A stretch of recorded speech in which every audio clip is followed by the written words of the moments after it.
Today I want to talk about management styles and what's that mean? What what styles are there? What's the best style? I want to talk about how we are going to manage to not only get the best out of our career, the best for our boss, but I want to have the best for our workers as well. And so if we talk about basically I want to talk about four styles.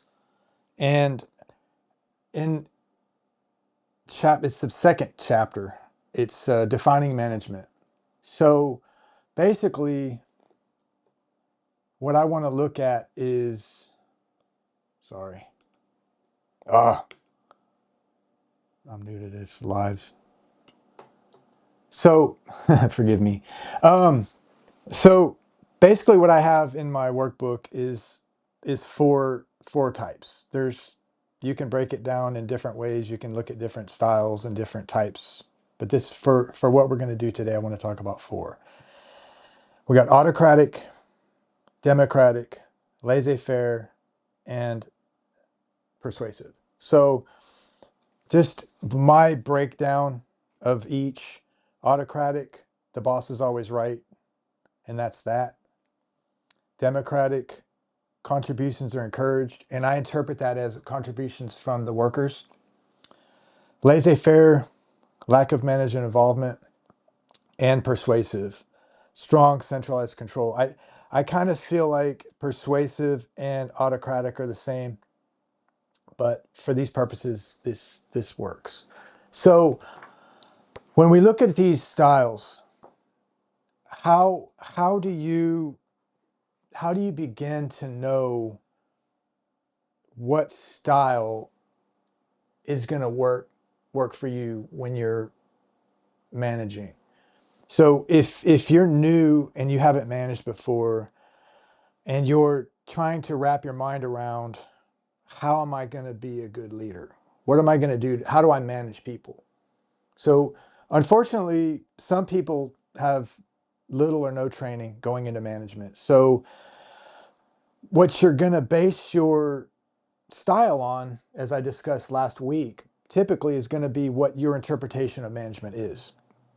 And so what I want to do right now is I want to kind of help you understand not just what the styles are, but what they mean. And what mean to me is the effect the style is going to have on your staff.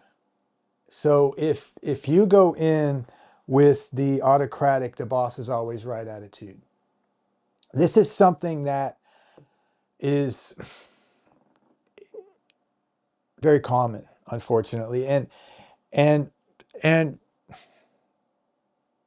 it's fair to the manager to say, I've worked really hard, my accomplishments got me here, the company picked me to be the boss, so it's my way or the highway. I'm not here to make friends. So how does that translate to the workers? And is this something that you want to do? Do you want to be that person that just says, get back to work? Now, to some workers will respond and do their job, and they're not going to question you. Now, where do we begin to know which style to use? Where do we even start with knowing which style is the best? Well, I don't believe that any one style is going to suit you.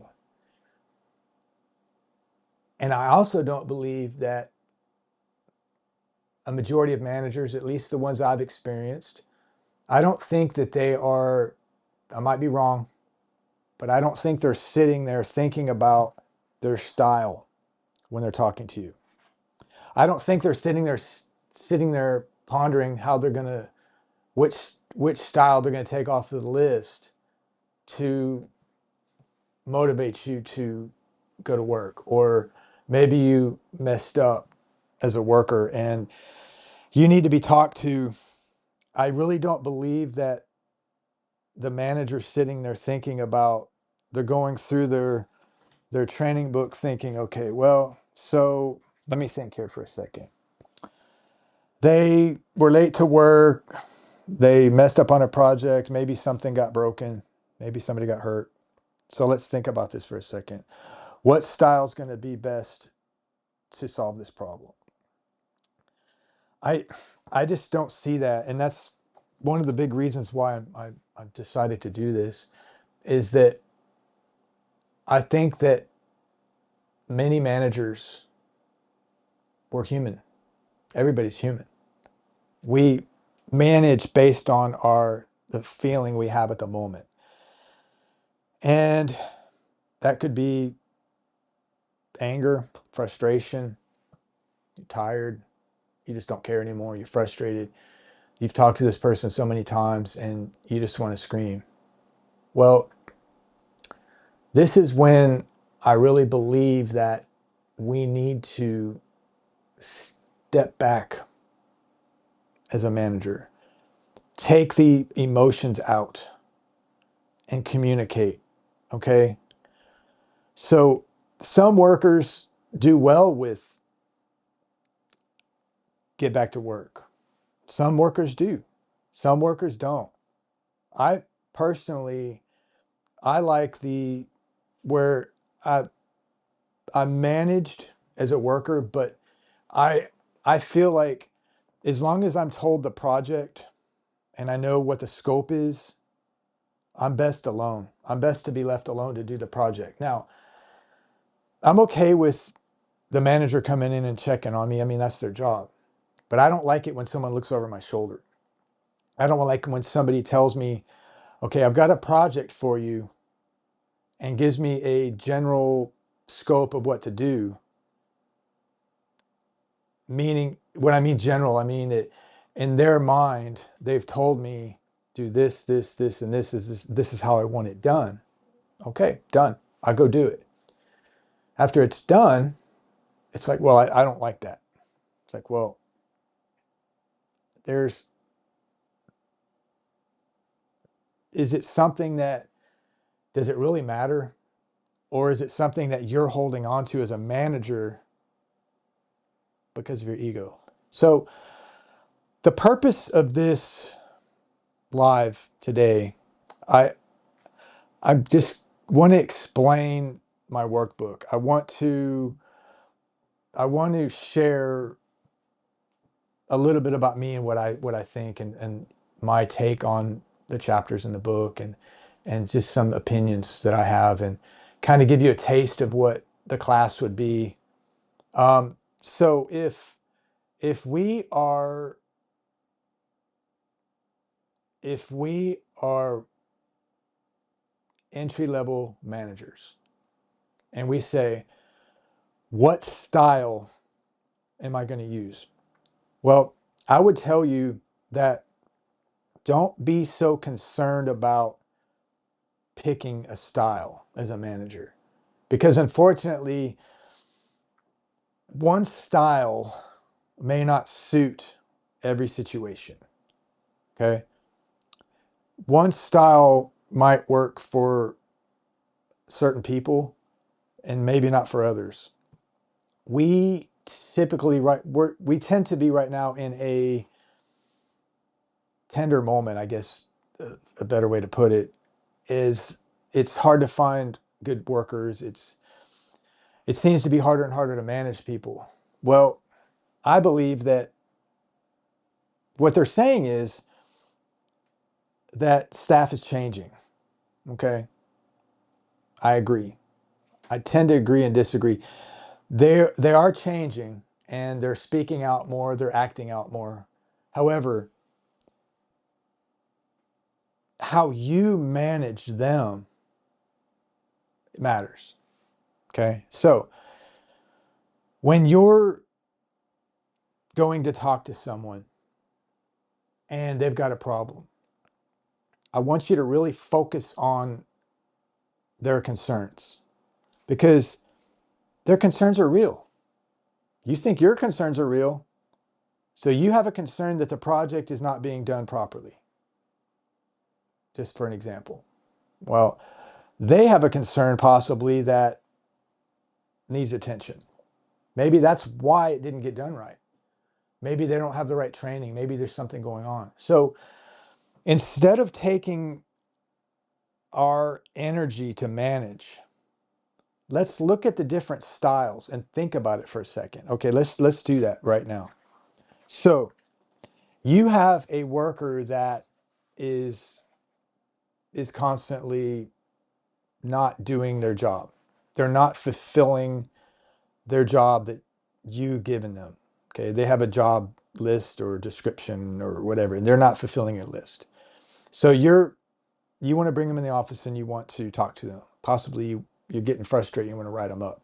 So many times at this point, especially if it's been addressed to you by your boss or other people in the company, you might be frustrated and mad.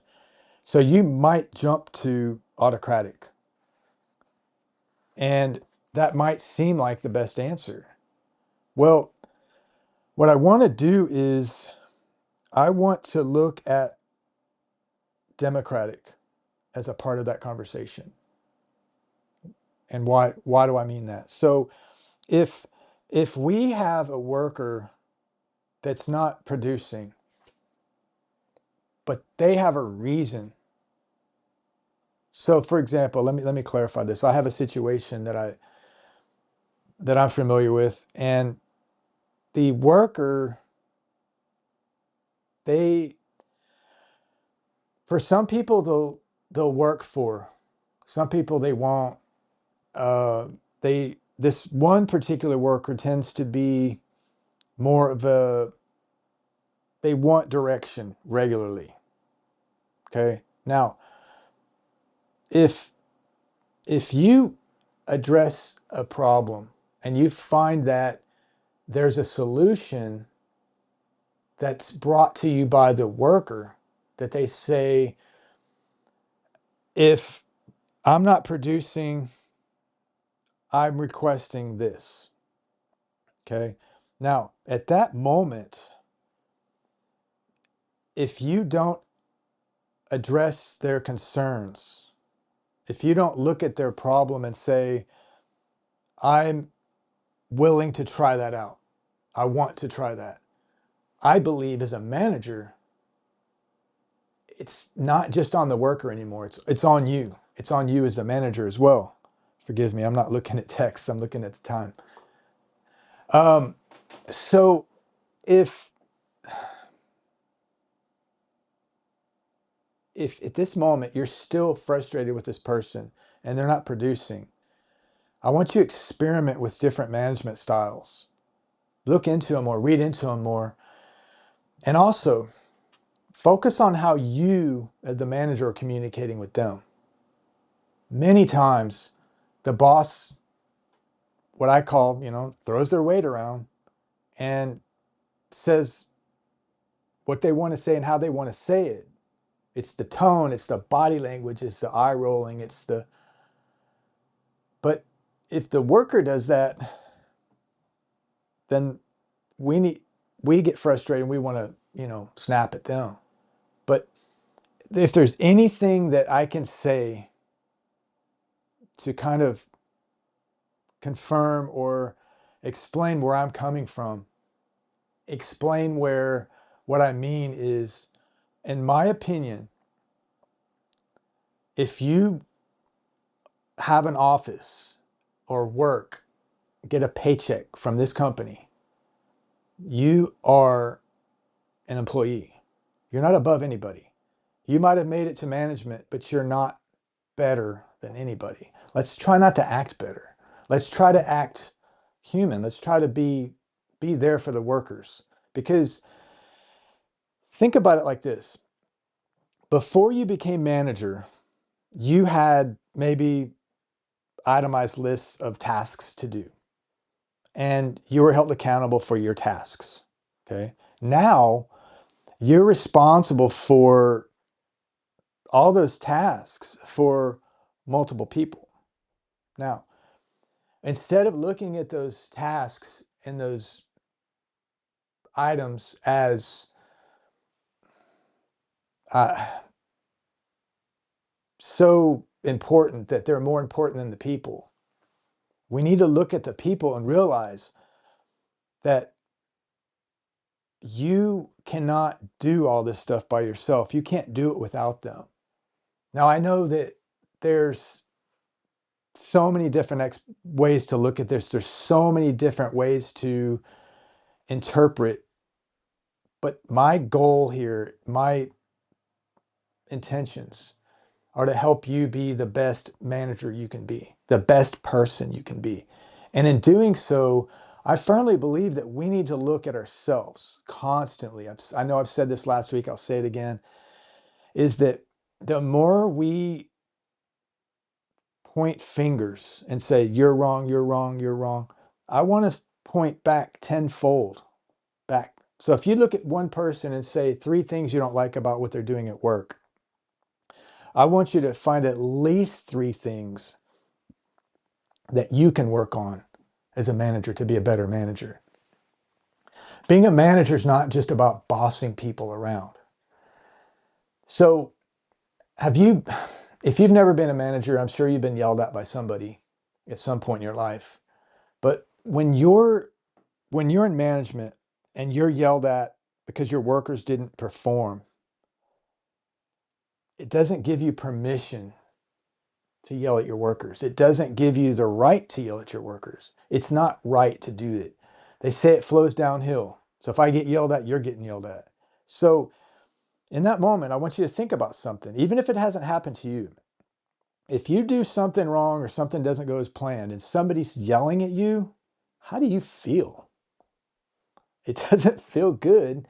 Does it motivate you to do better, or does it motivate you to find another job? Just think about that for a second. When you're being yelled at by your boss, I doubt you really enjoy it. I doubt it makes you happy. So let's try not to let it roll downhill. Let's let it stop in that room. Because if someone yells at you, it doesn't give you permission to yell at someone else. That's not all of it. We need to understand the big picture. So if your boss isn't happy with, so you've got your boss, you, and everybody below you.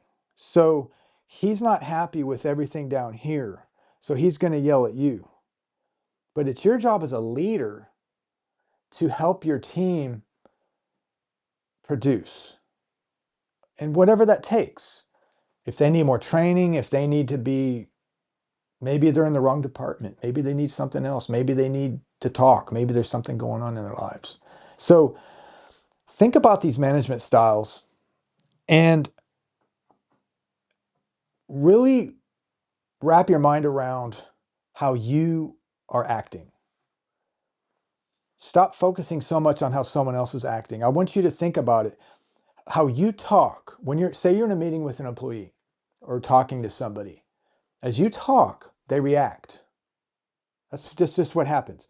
So as you're talking and their eyes are like, whoa, it's like, then maybe change the way you acted. Change your management style to where people want to work for you. Because it's all about everybody working together. You're just in a different job. You're a manager, you're managing them. That's your job. Maybe their job is to fill out forms or do data entry or fill a shelf. That's their job. But your job is to make sure they do their jobs. So everybody's got a job. We all need to work together. So if this interests you at all, if this is something that you can wrap your mind around, if I'm somebody that you can wrap your mind around, if I'm somebody that you can connect with, or if you know somebody, then I'll offer live. I'm in the Austin Bastrop area. I travel as far as it's reasonable. And I teach classes, I can coach, whatever your needs are. But I really want to help you become the manager the best manager you can be. So please, if this interests you at all, reach out to me. You scan the QR code, that's my virtual business card. all my contacts, quick contacts. You can research, you can find my podcast, my book. You can also, if you can't scan that, the website below that is a direct link to the same exact place. So I hope this helps. Forgive me, this is new to me being live, but I had fun and I hope you got something out of this, and take care. Thank you.